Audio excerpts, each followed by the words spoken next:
Hey guys, I'm Reagan. I work in finance. I'm Jordan. I'm a CPA.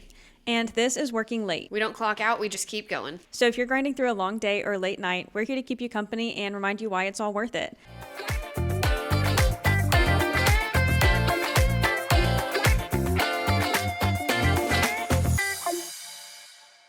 So Jordan, what do you have going on this week? So I've actually had a really busy week, so I'm really getting into the thick of it. Maybe I've been saying that a lot recently, but it feels like that every week. So really trying to hit those 11 to 12 hour days, and it's just been really hard juggling, being pregnant during tax season, and yeah, it's been a challenge. And especially this week, like we had a lot of family dinners during the week, and like they were birthdays and like things that you can't really not go to. So it was just a lot. So every Thursday we have a goal of tax returns that each office needs to meet.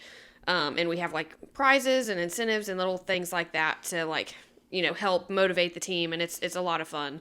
But so we count all of the returns that were prepped, but you don't get to count those unless they've also been reviewed. And I'm the only reviewer in my office. And so like our birthday dinner that we had this week was on a Wednesday, and like Wednesday night, like when I go to bed, like that's it, everything counts up to that point. Okay. For the week's goal. So I left work on Wednesday. We went to this dinner that was kind of far, and then get home, and like I literally worked till midnight to try and meet this goal. And like that's usually not a thing during tax season. Like I don't care if I work till midnight, like, but I can also operate on less hours of sleep. But that's the first time I've done it this tax season, and it was horrible. It was brutal. Don't recommend. Probably not doing that again. So I just told Greg, like, I don't think I can do like weeknight dinners anymore for this tax season, at least. Like maybe you can go, but I've got to set boundaries and stay home, or not do that again. So people in your family have very inconveniently timed birthdays, is what you're saying? No, it's just one. It's just one. There's no other tax season birthdays. It's just the one. But like a lot of our anniversaries are during tax season, and stuff like that. So it's just, yeah, we really don't have anything else coming up. But yeah, I'm still recovering. Still recovering, but Good to know. It's fine. It's fine. What about you? How was your week? Yeah, honestly, I hate to say it, I had a pretty chill week this week. Must be nice. Yeah, I spent lots of time at home. Okay, I actually could use some serious input, advice, help, because I'm pretty lost. I've been going to the gym lately, but I hate the gym, and I just don't know what to do fitness-wise now that my last marathon is over. And going into this marathon, it was number 5, and I kind of had a feeling it was going to be my last one for a while. And I just really feel like very strongly that that's my last one for a while. And I don't know, I just feel like I need something new. But I have no idea what it should be. I'm a very goal-oriented person, which is why marathons worked so well for me. And going to the gym, 2-3 times a week and picking things up just doesn't, I don't know. I'm not working towards anything. Also, I like running because I'm kind of built for it. Like I'm a smaller person. So weightlifting, I'm not that good at it, like I'm never going to be able to lift the most amount of weight. So yeah, I just need if anybody has suggestions on what I can do next, what the next fitness journey could be for me, I could really use some help with that. But I don't think you have to like stop running altogether. I know that it's kind of like hard to like be moving forward without having something you're moving forward to. Yeah. But I don't know. So me and Greg use the Streaks app, and it always like motivates us like so much. Have I told you about it before? No, I'm not familiar. Okay, so it should still be a free app, but we use it all the time, especially like when we're in a rut and trying to build, better habits and, just trying to get back on the right course. And like, even if you're not working towards something, you at least have to like close your streaks for the day. So like for us, it works really well. So you might check that out. But it also kind of segues us into our quote of the week. It's by James Clear. Our favorite. Yes. Every action you take is a vote for the type of person you wish to become. So for me, like, as you know, I've been juggling being very pregnant in the middle of tax season with a due date shortly after all of the deadlines, and it's way harder than I thought it would be. It's super easy to fall into bad habits when you're literally being pulled in so many different directions, and you're just doing your best to keep putting one foot in front of the other. But it's a really good reset to remind yourself that whatever action you do or do not take right now is shaping who you are to become. So, Greg just finished 75 hard, and so he's kind of felt in a rut too since that stopped.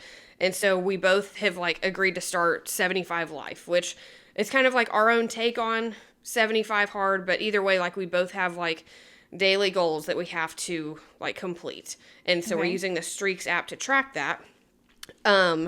So they're tailored to our current seasons in life. They can be adjusted as other seasons come along, but that way you're making a little progress every day rather than no progress at all. So like for me, it's no sweets, At all? At all. But like Wow. I have a baby shower coming up, and like, I'm not gonna. Okay, so you'll make exceptions. I'll make exceptions. I'll make exceptions for occasions. That way you can sustain it. But like in general, like I can't stop at Shipley's Donuts and and get donuts 3 times a week. And then I have to move at least 15 minutes a day, which like I usually do way more than that, but like right now that's what I'm able to do. Right. Reading 15 minutes a day, and then I have a few other personal ones, but it makes me feel like I have more control unless like I'm just rolling with the punches and what gets thrown at me. So all of that to say, check out the Streaks app. Okay, I did like 75 hard because of the structure.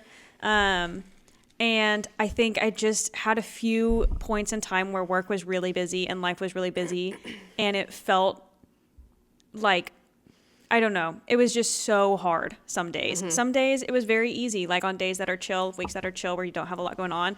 But when you have a lot going on, 2 45-minute workouts and all the water. It's too much. It's a lot. So I've been thinking like I'm probably not going to do 75 hard again, but I would be open to something that I can adjust based on what I have going on work-wise or just, But yeah, I do thrive on structure and goals, so something like that would be good for me. Yeah, same. Like without that, like before we started that, I just was getting down and, just coming home and like literally just doing my best to keep going and to keep working. And, like you said last week, it's fine if you slow down just as long as you don't stop. And that's really been keeping me going. So, well, do you have any boosts for this week? I do have a boost. It's a song. I don't have another device to play it for you, so just look it up if you don't know it. But, so it's Teenage Dirtbag by Wheatus. It's a song.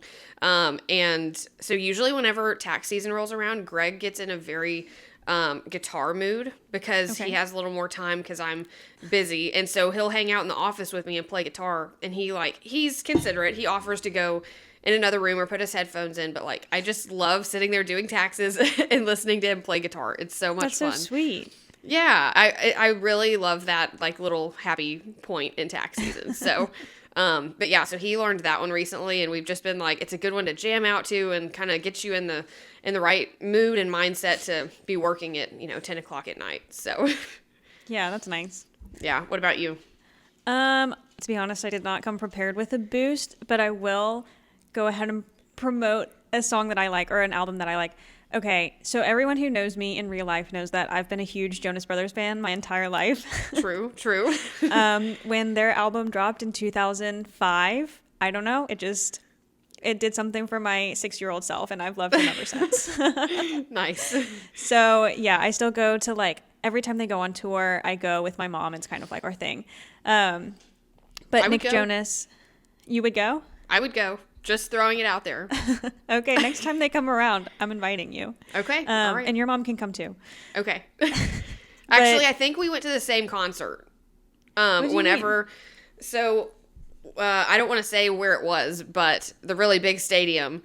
Oh yeah, where they were like the first event when it opened. Yes, when Miley Cyrus was dating Nick Jonas, and she did a surprise appearance. And me and your mom talked about it last weekend, actually. And she was like, yeah, we were at that one, too. And I'm like, dude, we were literally at the same concert, like, how long? 10 years, 15 years before we met? Yeah, that was the first concert I ever went to. It was a good one. It was a It really was- good one. And I was a it was great. huge Miley Cyrus fan at the time, so I lost it. Really? Okay. Oh, yeah. I had some beef with Miley at that time because she was dating my man. Dude, I feel that, but holy crap, that was awesome. Okay, that's probably pretty niche. I don't know if anyone can really relate to my love for the Jonas Brothers, but If you Nick can, let us Jonas, know. Nick Jonas just dropped a new album a couple weeks ago, and yeah, it's pretty good. I recommend everyone go listen to it. You can also listen to the Jonas Brothers album that dropped in the fall, I believe, and Joe Jonas released his solo album as well in Really? the fall. So I didn't know that. yeah, lots of music check to it go out. catch up on. Cool. Now's the time. Okay, should we move on to career confessionals? Yeah, it looks like you came prepared on that one, but I didn't. So lay it on us. So my husband, this comes from my husband. He was in a meeting a few weeks ago, and it was a big meeting with a bunch of people at his company, and it was a Zoom meeting. And are you ever on Zoom meetings where people like forget to mute or like they just are so Yes. unaware? Okay. Yes. And after COVID, like, we should all be past this. Yes. I don't You know know? how in 2026 this is still a thing, but apparently there was a girl getting her nails done. She was at the nail salon during this meeting, and she just wasn't muted the whole time. Dude. If you're going to do that, at least be, like, low-key about it. Was her camera on? I don't think her camera was on, but you could just hear. You and could hear and tell. yeah. Man. Tristan said like he could hear someone asking her, what shape she wanted, what color she wanted, if she wanted gel or powder or whatever. Dude, that's cringy. Yeah. That's so cringy. Has anyone else done that? Do you go get your nails done during a meeting and not mute yourself? Because if you're that person, please, for God's sakes, mute yourself. Well, and I also feel like this gives those of us who work from home a bad rap because I don't know. I feel like people imply to me sometimes that if you work from home, then you don't work, which is just not true. Some people Okay, for are me like that. personally. For you, maybe not. Some people struggle. Sure, but like my perspective is if you have a deadline or if you have work that has to get done, you have to get it done or else you're getting Yeah. fired. Right. True. So I don't understand how some people's perception is that if you have a work from home job, it just means that like you never work. Like we would be fired. Have you heard of those people who actually work from home, but they work like 3 different jobs without the other ones knowing about it? Yeah, that's insane. Yeah, that's nuts. And they literally just do the bare minimum to get by with each different job, and they literally make so much money. But like, how? I do mean, you I'm not advising that or anything, but that's pretty crazy. I mean, how do you schedule your meetings? Because a lot of my meetings are scheduled by other people, and I can't just always say, "Hey, you can only schedule them in the morning for me." You know? Maybe that said person on Reddit that I'm talking about, maybe they have one job that is meeting heavy, and maybe the others aren't. Yeah. Because like I have meetings like all day long sometimes, and like it's very meeting heavy. But like Greg, I don't think he has hardly any meetings. Okay. Yeah, I have heard of that. Even Caleb Hammer, if anyone knows who that is, I think he used to have 2 full-time jobs, and he just like worked one in the morning and one in the afternoon. Collected both crazy. salaries. That's crazy. Yeah. But I was at the hair salon a few weeks ago, and I went on a Monday. This was a couple months ago, actually. It was MLK Day. And so it was a Monday that I had off, and my hair takes like 5 hours to get done. And What? yeah, I know. Why? I have a lot of hair. And I get Do you color it? yeah, I get like highlights, and so Okay. getting the foils in just takes a long time. And I have very Okay, dark plus the hair cut. too. Yeah, so it takes a long time for my hair to lighten, and then I got to do the toner, and it's just a whole thing. Okay. Anyways, I'm sorry, So- I just had to know. yeah, it takes a long time. So since it was a Monday, she's asking me like, "Oh, what do you have a job? What do you do?" And I was like, "Oh yeah, like I have a job. I work in finance." And she's like, "Oh, okay. So do you work from home?" She's trying to figure out why I'm there on a Monday. Yeah. And I didn't really get that at first, and so I was like, "Yeah, I work from home." And she's like, "Oh, okay. So like you just don't have to be there right now. Like you can just come get your hair done." And I'm like, "Well, no. I can't take a 5-hour break in the middle of the day Yeah. to come get my hair done just because I work from home." Like that would not sit well with my personal boss. I don't know if other people can just. I don't think it would sit well with you. I mean, you're not that person. That's true. Yeah. It wouldn't. Did she not realize you just maybe had off? Well, I did get what she was getting at, and I was like, no, it's a holiday. Like, I just have the day off. That's why I'm here. Yeah. But Very skeptical, though. yeah, are people doing that though? Are people just like I think not so. working? I think so. And the more I hear from people, I think the more companies are trying to get back to in-office positions, and there are less remote positions available. Yeah, for sure. Like, I don't know. And maybe that's just what I'm hearing, and that's not right. But No, I think that is right. And I think I don't want to like eat my words later, but I know that my leadership at my company feels very strongly about working from home. So I think I'm just never going to quit my job, and I'll just be there forever. nice. Nice. I just don't want to give it up. I like it. Yeah. So long story short, if you're working from home, it sounds like people are really keeping an eye on you. So you better like watch out who you're talking to. I mean, doesn't everybody have like Teams or Zoom or something where you have the green check mark if you're available, and if you're not, it's yellow? You would think, and maybe you just sit there and have Teams open on your phone. I don't know, but I get really paranoid about that. Like, I don't want anyone to think I'm not doing my job. I agree. Like, even though I'm a higher up or the boss, like, I want to make sure that everyone knows, like, hey, she is serious about her job. She's working. She's not slacking off. I agree. And maybe I'm just like scarred from this, but at my first job, we had Teams, and my boss got a notification every single time our check mark went green again. So every single time we were like available. So then she could tell every time that we had just like not been available, even if we just were away from our computer for 5 minutes. Dude, what if you go to the bathroom or go heat up your food? Like, I would be so anxious about that. Well, we were also in office. I mean, she sat like 20 feet away from me. Yeah. I feel like that's kind of overkill if you're not like working from home. It kind of scarred me, to be honest. So now I'm pretty on top of it. I'm pretty paranoid. Yeah, same. Yeah, I don't know that fear will ever go away. Yeah, if I'm heating up my food or if I'm eating my lunch, if it's okay to take a lunch break, I'm still going to be wiggling my mouse. Yeah. Yeah, I get that. Okay, so on that note, do you want to move on to our hot takes? Yes, for sure. Okay, so I have one. I know that we already talked about this in depth about our opinions of eating out versus, bringing food. But I did want to take I did want to put a new spin on it.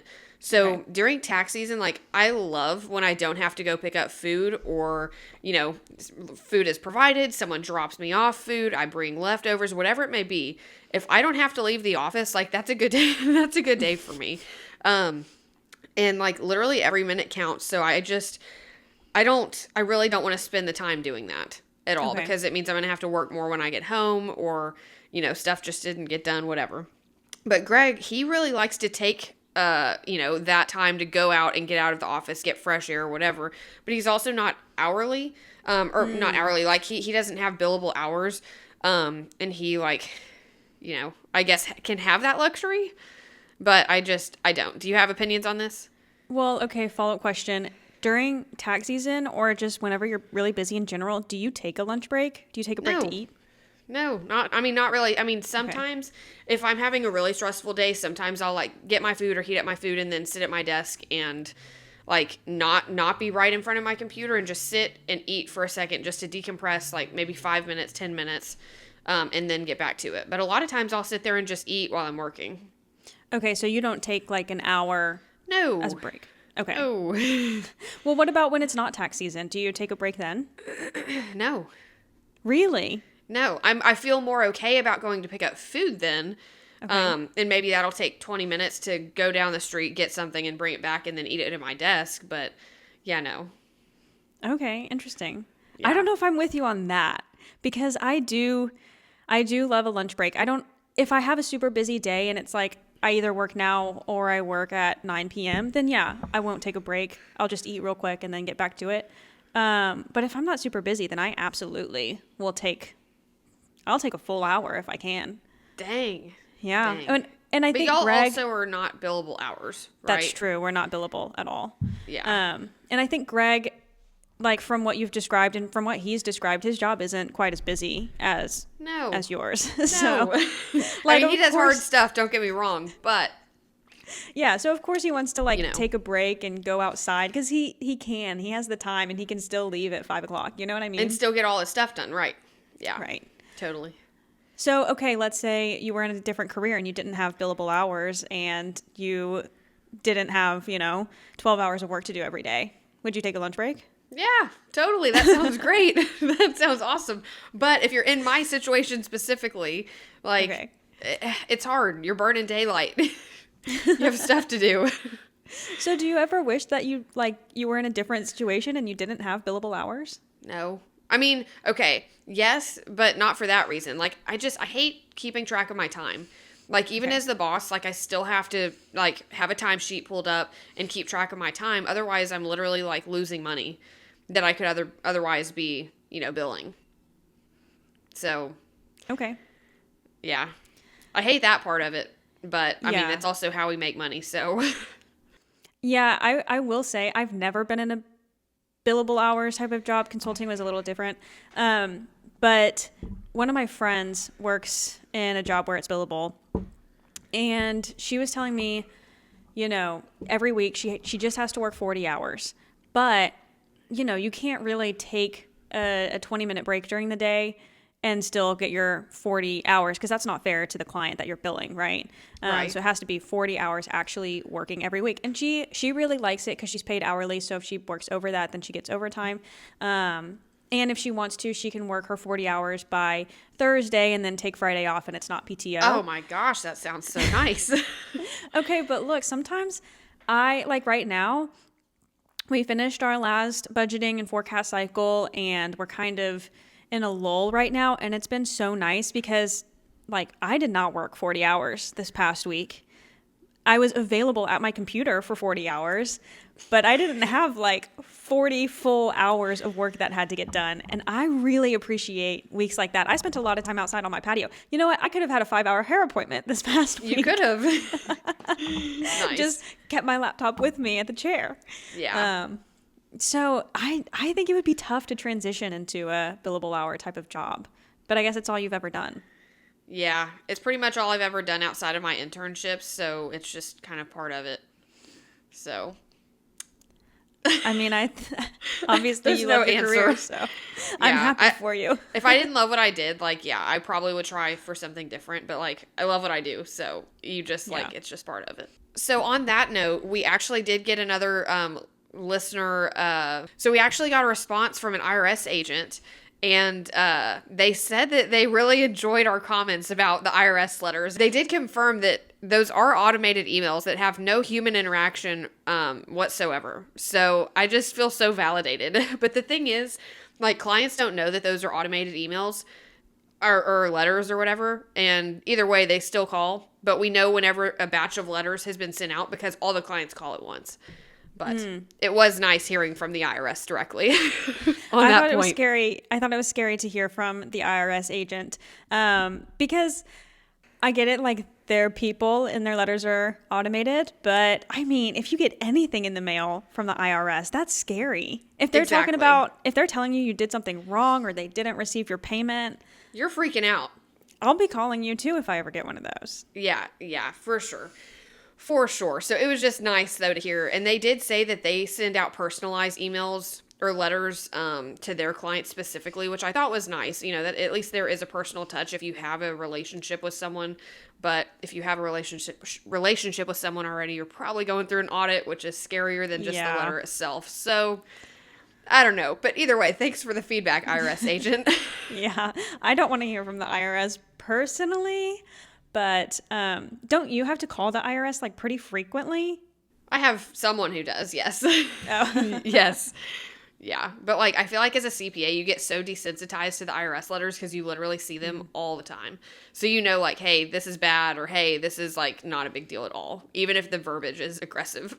Okay. So when you call or when your person calls the IRS, do y'all have like a specific agent that you have a relationship with, or is it just whoever answers? No, it's whoever answers, and I don't know if our IRS person wants to comment on this or not, but sometimes, like, you have to hang up and call again, because whoever you get a hold of, like, doesn't know what they're talking about, or, you know, they are less willing to help you, so, like, sometimes you actually just have to hang up and try again. Okay, as a normal person who doesn't work in taxes, to me, the IRS is just, like, big, scary government taking my money. I try to stay out of their business and I want them to stay out of mine. I'll pay my Uh-huh. taxes and like be done with it. So yeah, do you ever get IRS agents who are genuinely like very nice and helpful? No offense to our Yes. listener. I'm so glad you listened to the podcast, but You're one of the nice ones, it seems. No, we actually do get a hold of some like really nice people who want to help us and actually like help us solve our problem. But then there are others who like they tell us we have to consult with a tax professional, and it's like, bro, we are the tax professional. Like, I don't know, and maybe it's not that verbiage exactly, but I'm like, dude, we're doing the Like- best we can. If we're calling you, that's our last resort. I promise. yeah. Do they want you to go down to H&R Block or something? I don't know. I have no idea. No idea. And sometimes QuickBooks Online will tell us that too. Like, oh, you need to consult with your tax professional. I'm like, bro, Nice. come on. Thanks, though. But no, a lot of IRS agents are helpful. Some of them just don't know what they're talking about for whatever reason, or maybe they just are having a bad day. I don't know.